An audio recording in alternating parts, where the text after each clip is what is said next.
తిలాపాపం తలాపిడికిడని ఏ రాజకీయ పార్టీ అండి నాకు ఇదిగో ఈ నాయకుడు ఈ వ్యాపారవేత్త ఈ పారిశ్రామికవేత్త ఇన్ని కోట్లు ఇచ్చాడని ధైర్యంగా చెప్పేది?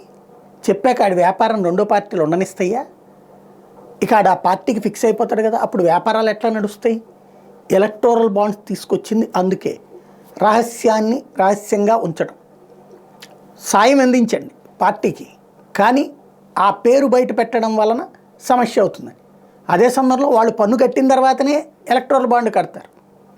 వాడు ముందు ఆల్రెడీ వాడి సంపాదనలో నుంచి వాడు ఎవరో కేవైసీ ఇవ్వాలి స్టేట్ బ్యాంక్ ఆఫ్ ఇండియా, పేరు డిస్క్లోజ్ చేయదు. ఎందుకంటే సేఫ్టీ కోసం. నేను నిన్ననే ప్రస్తావించే ఈ విషయం. సేఫ్టీ ఎందుకయ్యా అంటే, ఇప్పుడు ఫర్ ఎగ్జాంపుల్ ఇవాళ పత్రికలకి టీవీలకు ఒక సమస్య ఉంది. ఇదివరకు అడ్వర్టైజ్మెంట్లో బతికే, ఇప్పుడు అడ్వర్టైజ్మెంట్లు రావట్లేదు న్యూస్ ఛానల్స్.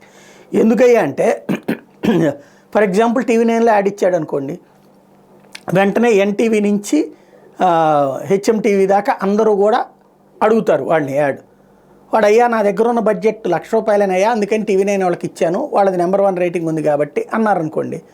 వెంటనే వీళ్ళు ఏం చేస్తారు అంటే మాకు ఇవ్వవా అని చెప్పి దబాయిస్తారు. ఆ తర్వాత ఏం చేస్తున్నారు, వీడి వ్యాపారానికి వ్యతిరేకంగా వార్తలు రాయడం ప్రారంభిస్తున్నారు. తద్వారా వీడి వ్యాపారాన్ని నాశనం చేస్తున్నారు. వాడేదో ఒక దాంట్లో యాడ్ ఇచ్చి మంచి ప్రచారం ద్వారా తన వ్యాపారం ఎదుగుతుంది అనుకుంటే వీళ్ళందరూ ఆ వ్యాపారాన్ని దిగజార్చి చేస్తున్నారు. దీంతో భయపడి అసలు న్యూస్ ఛానల్లో యాడ్ ఇవ్వడం మానేశారు. ఇప్పుడు అట్లాంటిదే ఇది కూడా.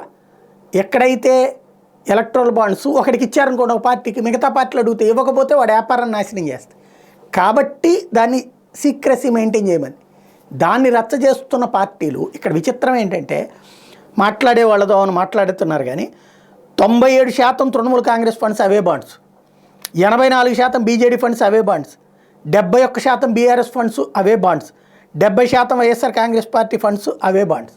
కాబట్టి ఎవరికాళ్ళు సంబరాల కంటే కూడా గురువింద గింజ లాంటిదే అన్నమాట ఇదంతా కూడా.